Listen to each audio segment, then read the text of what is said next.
Председателката Гордана Силјановска-Давкова по повод денот на македонската револуционерна борба 23 октомври помилуваше 10 осуденици. Еден од нив е поранешниот градоначалник на Битола Владимир Талески, кому председателката му скрати 1 година од затворската казна, од која му остануваат за извршување уште околу 3 години.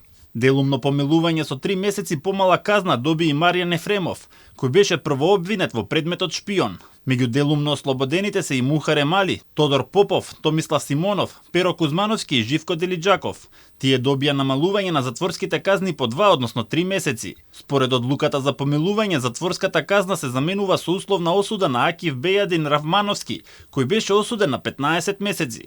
Покрај Равмановски затворската казна со условна им се замени и на Никола Трпчевски и Шенол Маслани. На ваквата одлука на председателката реагира од СДСМ, од опозицијската партија вела дека помилувањата биле шокантни и дека Силјановска помилувала и осудени криминалци уапсени во големи полициски акции со заплени на оружје, пари и дрога. Ова почитување е погазување на правото и правната држава.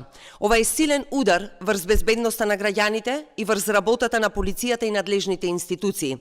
Клучното прашање почитување е зошто Силјановска-Давкова ја носи оваа скандалозна одлука. Дали власта има дил со криминалните структури кои се ставаат во нивна служба на овој начин?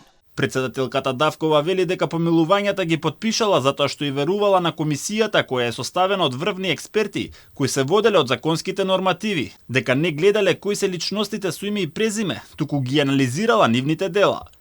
Веројатно тие се воделе од ова, заменувајќи ги обете, кај првата е година и 3 месеци. Значи, кога ги замениле овие казни со условна од 3 години. Да, личностите се навистина интересни, во негативна смисла на зборот, тоа е факт, сега гледам јас тоа, но јас се велам дека тие се воделе од конкретните дела. Одлуката со помилувањата е објавена во Службен весник на 22 октомври, а истата председателот на државата ја носи по препорака на Комисијата за помилување, кој е постојано работно тело во служба на председателот.